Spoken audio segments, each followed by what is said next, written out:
Mister திரு பொன்ராஜ் அவர்கள். இங்கே வந்து டிஆர்டிஓ விஞ்ஞானியாக நெடுங்காலமாக இருந்தவர்.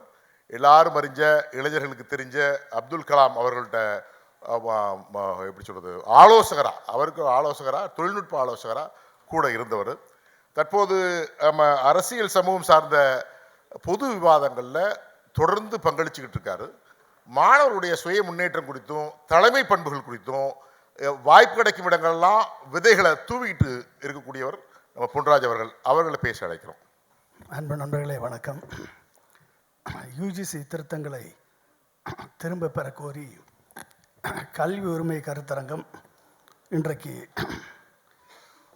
தமிழ்நாடு எடிட்டர்ஸ் கில்டினுடைய தலைவர் திரு திருஞானம் அவர்களால் இன்றைக்கு சிறப்பாக ஏற்பாடு செய்யப்பட்டிருக்கிறது. இந்த நிகழ்ச்சிக்கு சிறப்பு அழைப்பாளராக வந்து சிறப்பித்திருக்கக்கூடிய மாண்புமிகு தமிழக உயர்கல்வித்துறை அமைச்சர் முனைவர் கோவி செழியன் அவர்களுக்கு வணக்கம். அவர் வந்ததே இந்த நிகழ்ச்சியினுடைய முக்கியத்துவத்தை உணர்த்துகிறது. எனவே அவரது இந்த கடமைக்கும் பொறுப்புணர்வுக்கும் மனமாற வாழ்த்துக்களை தெரிவித்துக் கொள்கிறேன். சரி, இந்த விழாவிலே கருத்துரை அமர்ந்து கருத்துரை நல்கி அமர்ந்திருக்கக்கூடிய எனது அருமை நண்பர் மேனாள் சட்டமன்ற உறுப்பினர் திரு கணேஷ்குமார் அவர்களுக்கும், மூத்த ஊடகவியலாளர் எனது அருமை நண்பர் திரு ஜென்ராம் அவர்களுக்கும், மூத்த ஊடகவியலாளர் திருமிகு கவிதா முரளிதரன் அவர்களுக்கும், சென்னை பத்திரிகையாளர் மன்றத்தின் செயலாளராக தேர்ந்தெடுக்கப்பட்டிருக்கக்கூடிய திரு ஆசிஃப் அவர்களுக்கும், சிபிஐ என்னுடைய மாநில குழு உறுப்பினர் திரு சிந்தன் அவர்களுக்கும், சமூக செயல்பாட்டாளர் திரு மதுர் சத்யா அவர்களுக்கும், ஊடகவியலாளர் திரு இந்திரகுமார் தேரடி அவர்களுக்கும், எனக்கு பின்னால் கருத்துரை நல்க இருக்கக்கூடிய சட்டமன்ற உறுப்பினர் மாணவரணி செயலாளர் திரு CVMP எழிலரசன் அவர்களுக்கும், சட்டமன்ற உறுப்பினர் திரு ஆளூர் ஷானவாஸ் அவர்களுக்கும், இந்த தொகுப்புரை நல்கி கொண்டிருக்கக்கூடிய திரு மு கதிரவன் அவர்களுக்கும், எனக்கு பின்னால் வந்து பேச இருக்கக்கூடிய திரு ஜெயபிரகாஷ் காந்தி அவர்களுக்கும் எனது வாழ்த்துக்களை தெரிவித்துக் கொள்கிறேன். இந்த யூஜிசி திருத்தங்கள் ரெகுலேஷன்ஸ், டிராஃப்ட் யூஜிசி ரெகுலேஷன் 2025 வந்தவுடன் அதை தீர்க்கமாக ஆராய்ந்து அதை திரும்ப பெற வேண்டும் என்று இந்தியாவிலேயே 28 மாநிலங்களில் முதல் மாநிலமாக தீர்மானம் இயற்றியது தமிழக அரசு. அதை செய்து முடித்து காட்டியவர் தமிழக முதல்வர் திரு மு.க. ஸ்டாலின் அவர்கள். அவருக்கு நமது வாழ்த்துக்கள். அது மட்டுமல்லாமல் அனைத்து மாநில முதல்வர்களுக்கும் கடிதம் எழுதி அங்கு ஒருமித்த கருத்தை ஏற்படுத்த அவர் எடுத்த முயற்சி, கேரளா சட்டமன்றமும் அதற்காக தீர்மானம் நிறைவேற்றியது. வாழ்த்துக்கள். பல்வேறு மாநில முதலமைச்சர்கள் இதற்கு முன்னோடி திட்டமாக இதை படிக்க ஆரம்பித்திருக்கிறார்கள். கூடிய சீக்கிரம் 5ஆம் தேதிக்குள் படித்து முடித்து விடுவார்கள் என்று நம்புகிறேன். அவர்கள் என்ன பிரச்சனை அப்படின்னா, எந்த பிரச்சனை வந்தாலும் நம் முதல்வர் அவர்கள் உடனடியாக செயல்பட்டு சட்டசபையில் தீர்மானம் நிறைவேற்றி அந்த எதிர்ப்பை பதிவு செய்து வழக்கு போட்டு செய்து விடுவதால் மாணவர்கள் எல்லாம் அவர் பார்த்துக்குவார் அப்படின்னு பேசாமல் இருக்காங்க. அவர் பார்த்துக்குவார். ஏன்னா இந்த தமிழ்நாடு ஜல்லிக்கட்டை பார்த்த தமிழ்நாடு. இந்த தமிழ்நாடு இந்திய எதிர்ப்பு போராட்டத்தை மிக தீவிரமாக நடத்திய தமிழ்நாடு. இப்போ பல்வேறு போராட்டங்களை நடத்திய தமிழ்நாடு ஏன் இப்போது அமைதியாக இருக்கிறது என்று சொன்னால், அதையெல்லாம் பார்த்துக்கொள்வதற்கு ஒரு முதல்வர் இருக்கிறார் என்ற நம்பிக்கை தான் இங்கே பிரச்சனை. அது மட்டும் போதாது. கண்டிப்பாக இது உலகளாவிய, சரி இந்தியா அளவிலே இது போராட்டத்தை முன்னெடுக்க வேண்டும் என்று சொன்னால் அந்த போராட்டம் தமிழகத்திலிருந்து தொடங்க வேண்டும். எப்படி ஆசிப் சொன்னாரோ அது மாதிரி தமிழகத்திலிருந்து அது தொடங்க வேண்டும் என்ற நிலைக்கு நாம் உருவாக்க அந்த ஒரு மாணவர் கருத்து ஒற்றுமை உருவாக்க வேண்டும். அது மட்டுமல்லாமல் மாணவர்களிடையே இந்த அரசியல் விழிப்புணர்ச்சி கண்டிப்பாக தேவை. பெரும்பாலான மாணவர்கள், இளைஞர்கள் ஒரு ஃபோட்டோவை ஐடென்டிஃபை பண்ணுறதுக்கு 15 வருஷம் ஆச்சுன்னு சிந்தன் சொன்னார். ஒரு ஃபோட்டோவை கண்டுபிடிச்சி நான் அது உண்மையாக பொய்யான்னு கண்டுபிடிக்கிறதுக்கு 15 வருஷம் ஆச்சு அப்படின்னா ஒன்று நம்ம அதை கண்டுக்காமல் இருந்திருக்கணும், இல்லை அது இன்சிக்னிஃபிகன்ட் நினச்சிருக்கணும், இல்லைன்னா அதை நம்பியிருக்கணும். இதுதான் பிரச்சனை. ஸோ அந்த விழிப்புணர்ச்சி இன்னும் வந்து இளைஞர்கள் மத்தியில் இல்லாததுக்கு காரணம் கல்லூரிகள் பல்கலைக்கழகங்களில் ஒரு ஜனநாயக முறைப்படி அந்த ஒரு தேர்தல். ஏன்னா நான்லாம் டெப்டி ஸ்கூல் பீப்புள் லீடராக இருந்திருக்கேன், ஸ்கூல் பீப்புள் லீடராக இருந்திருக்கேன், காலேஜில் வந்து சேர்மனாக இருந்திருக்கேன். ஆனால் இப்போ அதெல்லாம் இல்லை. ஸோ அப்போ அந்த ஜனநாயக முறைப்படி வழிநடத்தப்பட்டு அவர்களுக்கு இந்த அரசியல் அறிவு புகுத்தப்பட்டால்தான் மாணவர் எழுச்சி நடக்கும், மாணவர்கள் திரண்டால் நடத்தி காட்டுவார். அந்த சூழல் ஏற்பட வேண்டும். அப்படிப்பட்ட ஒரு சூழலை உருவாக்க வேண்டும். இன்றைக்கு உயர்கல்வித்துறை அமைச்சர் இவ்வளவு நேரம் வந்திருந்து இதையெல்லாம் கேட்டு இதை அடுத்த லெவலுக்கு எடுத்து செல்ல வேண்டும் என்ற உணர்வோடு இருக்கிறார் என்றால் அவர் நல்ல கைதட்டு கொடுங்க. அவருக்கு மாணவரணி செயலாளர் நண்பர் திரு எழிலரசன் சார், நேற்று நாங்கள் ஒரு மீட்டிங் நடத்தி வந்தோம் இந்திய ஜனநாயக மீட்பு இயக்கத்தின் சார்பாக. அவர் அசோக்வர்தன் செட்டி அவர்கள் வந்து சிறப்புரையாற்றினார். அப்பொழுது மாணவரணி செயலாளர் திரு எழிலரசனும் வந்திருந்தார். டெல்லிக்கு சென்று போராடுவதற்கு அவர் தயாராகிட்டிருக்கார். அவர் வந்து அந்த அளவிற்கு இந்த உணர்வுகளோடு இருக்காங்க. இப்படிப்பட்ட ஒரு சூழல் வர வேண்டும். அது மட்டுமல்லாமல் நான் உயர்கல்வித்துறை அமைச்சரிடம் ஒரு கோரிக்கையும் வைக்கிறேன். இது வந்து முதல்வர் அவர்களிடம் சொல்லி all India chief ministers conclave ஒன்று தமிழகத்தில் ஏற்பாடு செய்ய வேண்டும். ஒரு சீஃப் மினிஸ்டர்ஸ் கான்க்ளேவ் ஏற்பாடு பண்ணாங்கன்னா உண்மையிலேயே அது வந்து ஒரு நல்ல ஒரு பப்ளிசிட்டியை கொடுக்கும். வர்றவங்க வராதவங்க யார் அதை பண்ண போகிறாங்கன்னு தெரிஞ்சிடும். அது நம்ம சீஃப் மினிஸ்டர் நினச்சாருன்னா நடக்கும். அதை செய்வார் என்று நான் கருதுகிறேன். அதை முடிஞ்சால் அதை நீங்கள் செய்யுங்க. நீங்கள் இன்னொன்று வந்து நம்ம எல்லாம் இங்கே இவ்வளோ பேர் கூடியிருக்கோம். நம்ம கூடி ஒரு மிக உன்னதமான ஒரு யூஜிசி ரெகுலேஷனை எதிர்த்து இவ்வளவு சண்டை போடுறதுக்காக இங்கே கூடியிருக்கோம். ஒரு மோடி அவர்கள் ஒரு உன்னதமான யூஜிசி ரெகுலேஷனை கொண்டு வர ஏன் தெரியுமா உங்களுக்கு? உங்களுக்கு அதனுடைய காரணம் தெரியல. ஏன்னா அதாவது அவர் ஓட்டி போகக்கூடிய விமானம் போயிங் 777 அது இடி அப்படின்னு பேர்.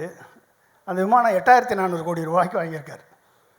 அதில் இருக்கக்கூடிய large aircraft infrared safety security system and advanced integrated defence missile system, இது ரெண்டும் சேர்ந்து 1400 கோடி ரூபா.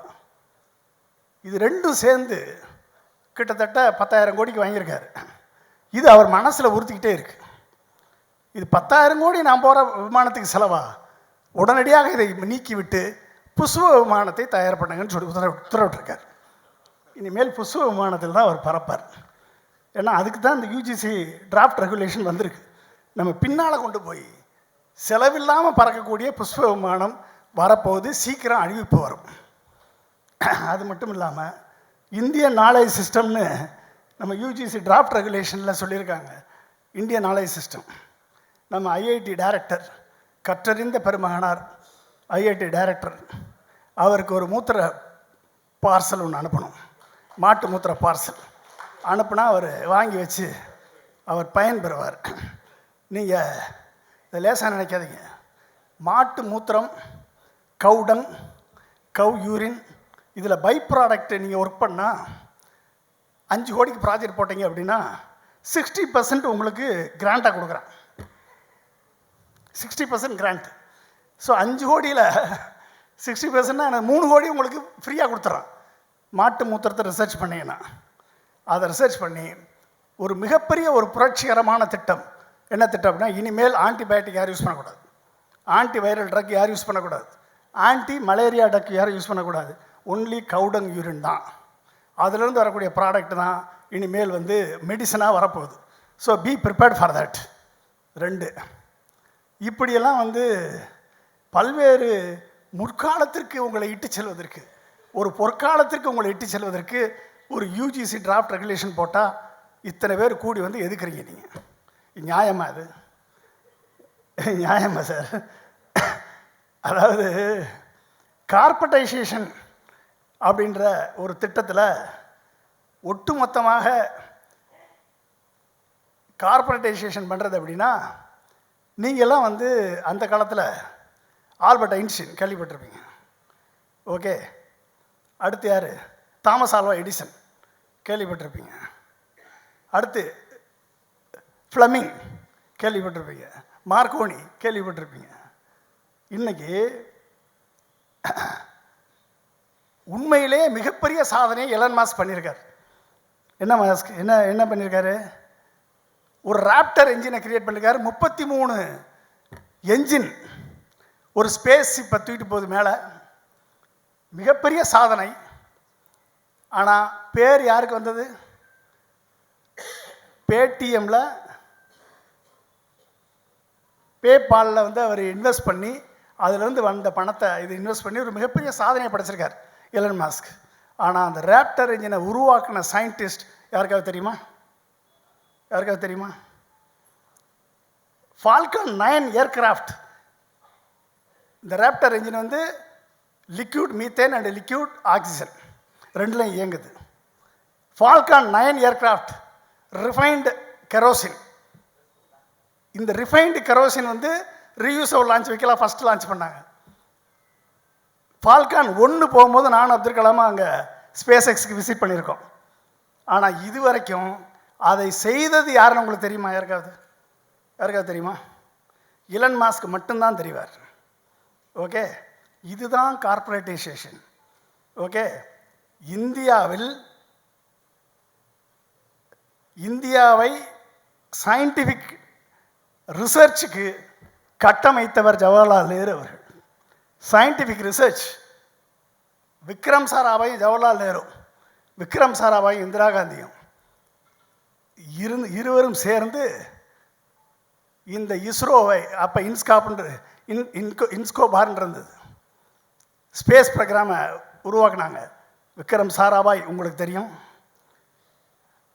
டாக்டர் அப்துல் கலாம் அவர் எடுத்த முதல் சயின்டிஸ்ட் டாக்டர் அப்துல் கலாம் அவர் செய்த சாதனை உங்களுக்கு தெரியும்.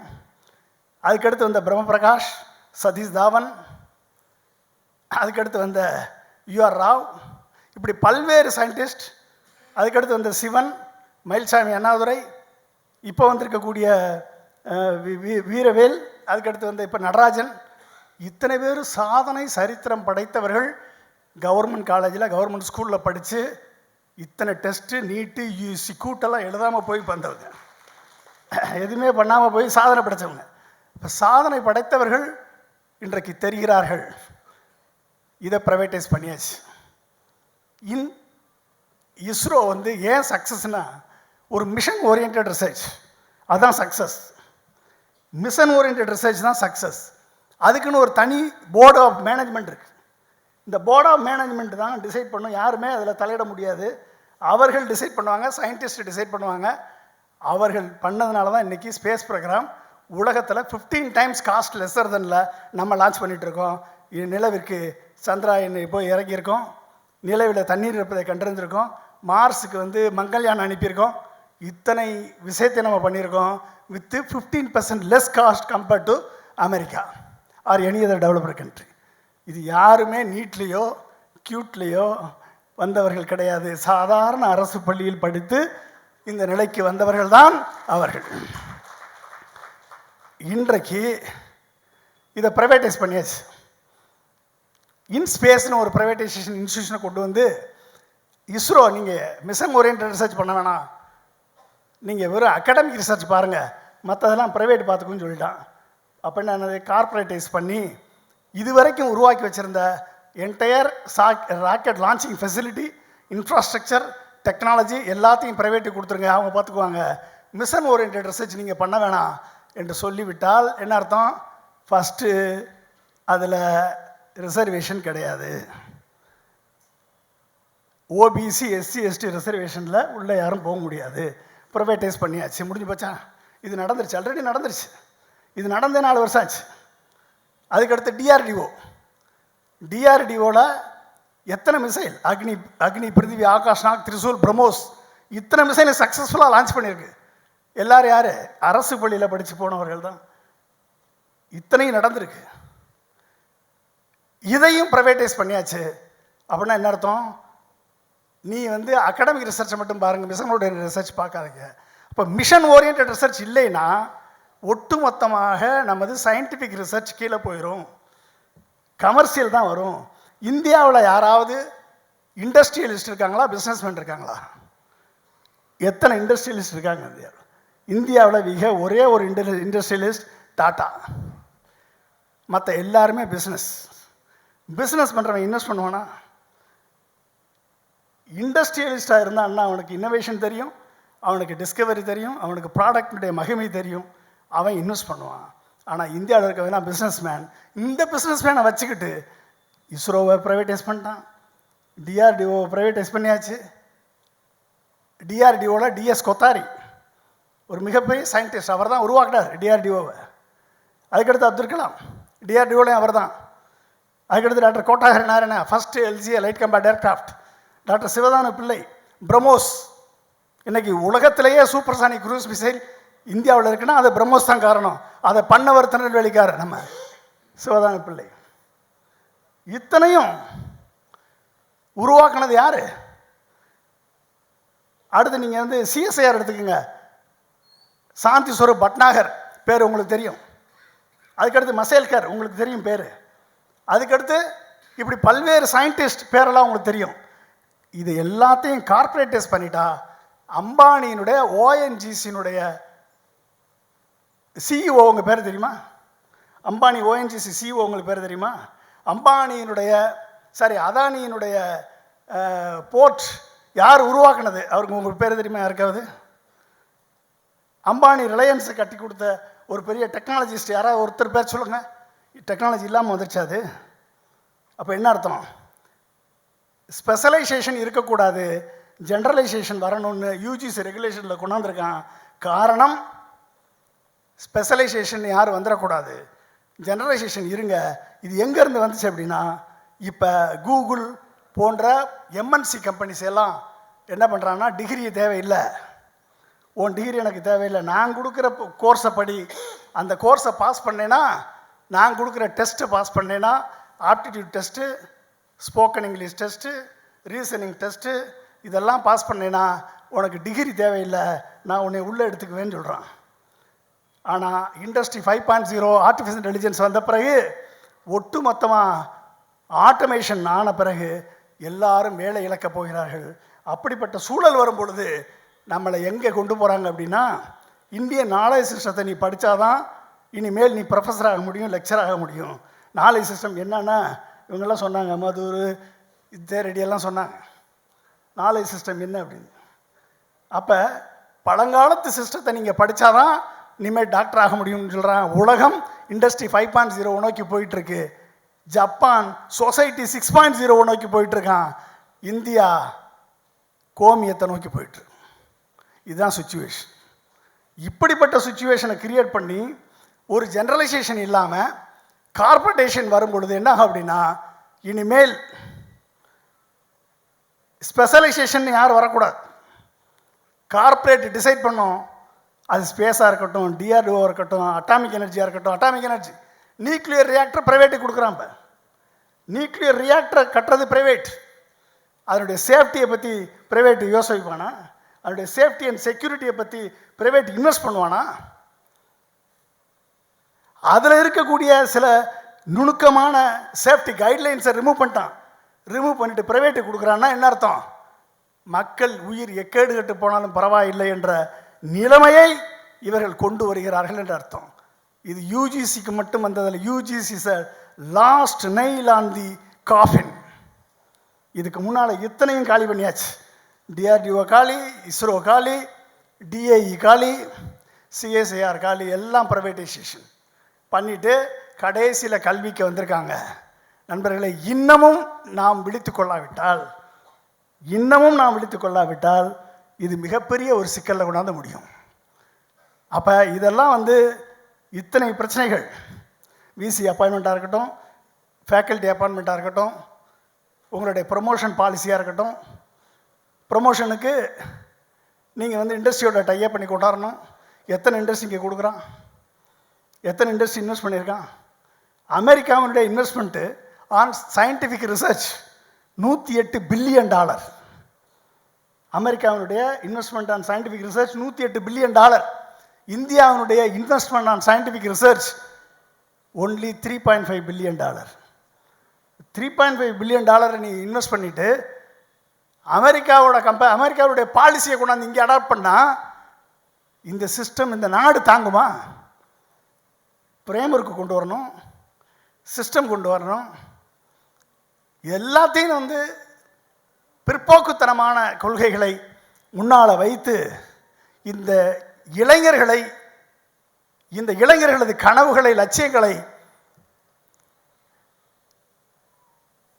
கருகி போக செய்வதற்கு இந்த மத்திய அரசு செயல்பட்டு கொண்டிருக்கிறது என்றுதான் நாம் கருத வேண்டும். தெளிவாக நேற்று ஏகே ராஜன் கமிட்டி தெளிவாக சொல்லியிருக்கார்கள். நீட்டுக்கு அவர் கொடுத்த சப்மிஷன்லேயே சொல்லியிருக்காரு. என்ட்ரி 32 லிஸ்ட் 3ல் யூனிவர்சிட்டியை கிரியேட் பண்ணுறதுக்கு, அட்மினிஸ்ட்ரேஷன் பண்ணுறதுக்கு, ரெகுலேட் பண்ணுறதுக்கு, வைண்ட் அப் பண்ணுறதுக்கு ஸ்டேட்டுக்கு தான் பெர்மிஷன் இருக்குது. ஸ்டேட்டு தான் உத்தரவு இருக்குது. என்ட்ரி 44 லிஸ்ட் 1 கார்பரேஷனை கிரியேட் பண்ணலாம், எல்லாம் பண்ணலாம், எக்ஸப்ட் யூனிவர்சிட்டி அப்படின்னு சொல்லி அதில் இருக்குது. சென்ட்ரல் கவர்மெண்ட் சென்ட்ரல் லிஸ்ட்டில் சென்ட்ரலால் ஒரு யூனிவர்சிட்டியை கிரியேட் பண்ண முடியாது. இது தெளிவாக இருக்கிறது. 42nd அமெண்ட்மெண்ட்டில் ஆர்டிகல் 60 என்ட்ரி 66 அதில் வந்து என்ட்ரி 11 லிஸ்ட்டு 2ல் இருந்து அதை தூக்கி 66ல் கொண்டு போய் சேர்த்து அதன் மூலமாக coordinate and determine the standards of higher education, இந்த 2 வார்த்தை போட்டிருக்காங்க. அப்போ கோஆர்டினேட்னு என்ன பண்ணணும்? ஸ்டேட் கவர்மெண்ட்டோட கோஆர்டினேட் பண்ணணும். உங்களோட கோஆர்டினேட் பண்ணியிருக்காங்களா இது வரைக்கும்? சென்ட்ரல் கவர்மெண்ட் தமிழ்நாடு அரசோட கோஆர்டினேட் பண்ணியிருக்கா?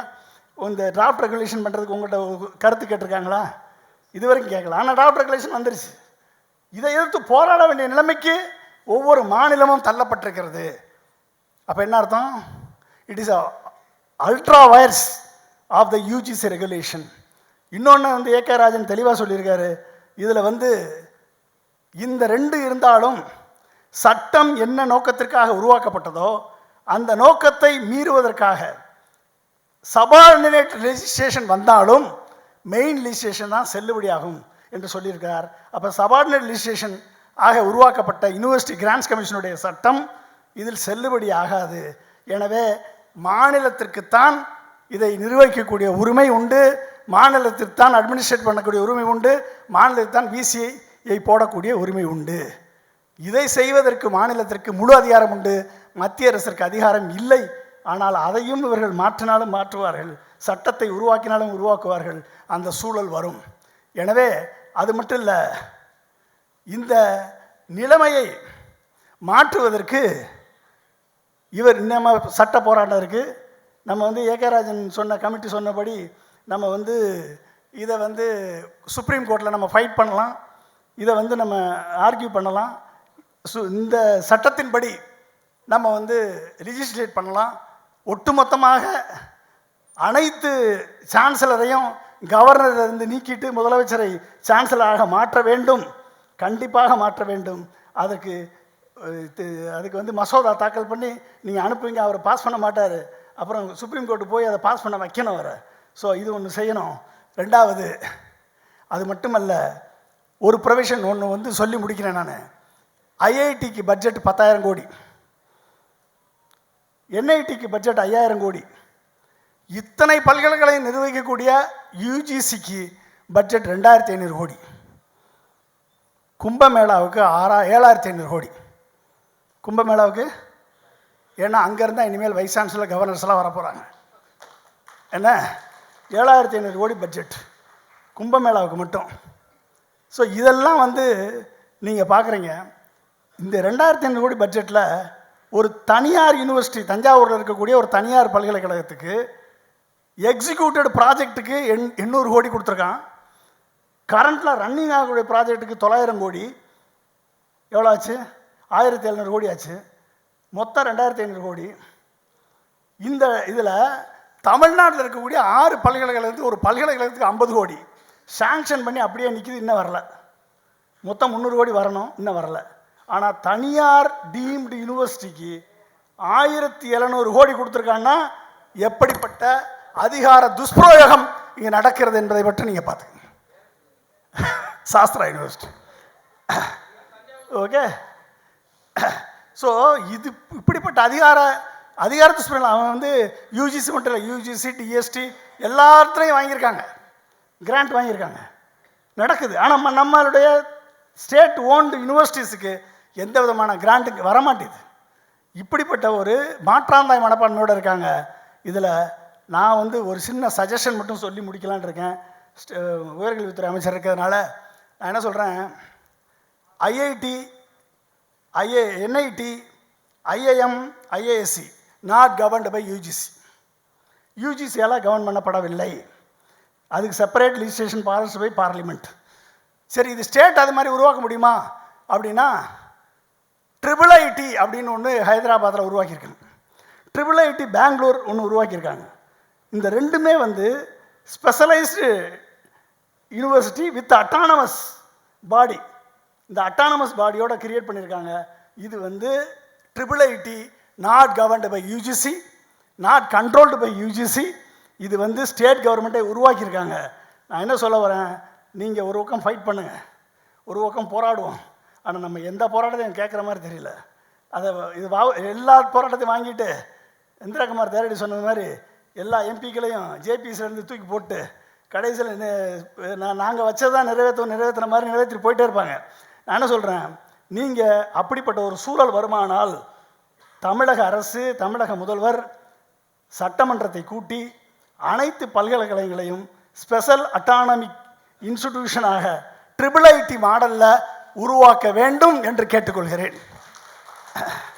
இந்த ட்ரிபிள் ஐடி மாடலில் உருவாக்கும் பொழுது பப்ளிக் பிரைவேட் பார்ட்னர்ஷிப், ஃபாரின் யூனிவர்சிட்டியோட நான் எதுக்கு உன் யூஜிசியில் கண்ட்ரோலில் வரணும், நான் எதுக்கு உன் ஏஐசிடி கண்ட்ரோலில் வரணும், நான் எதுக்கு உன் நேஷனல் மெடிக்கல் கமிஷன் கண்ட்ரோலில் வரணும், இந்த மூணுமே எனக்கு தேவையில்லை. I will go through public private partnership model as per to the triple IT model. Then I will join with the world top class 100 யூனிவர்சிட்டி, வேர்ல்டு டாப் கிளாஸ் யூனிவர்சிட்டியில் இருக்கக்கூடிய 100 பல்கலைக்கழகத்தில் நான் அஃபிலியேஷனோட ஜாயின்ட் டிகிரி ப்ரோக்ராமை நான் அனௌன்ஸ் பண்ணுறேன்னு தமிழ்நாடு அனௌன்ஸ் பண்ணட்டும். எப்படி முதலாக தீர்மானம் தமிழகம் நிறைவேற்றியதோ அதே போல் இந்த சிறப்புமிக்க ஒரு முடிவையும் தமிழக அரசு எடுத்தால் ஒட்டுமொத்த ஒன்றிய அரசு கண்டிப்பாக பணியும், நம் கோரிக்கை வெல்லும். கண்டிப்பாக உலகத்தில் தரமாய்ந்த பல்கலைக்கழகங்களில் ஒன்றாக தமிழக பல்கலைக்கழகங்கள் மாறும் என்று சொல்லி வாய்ப்புக்கு நன்றி கூறி விடைபெறுகிறேன். நன்றி, வணக்கம்.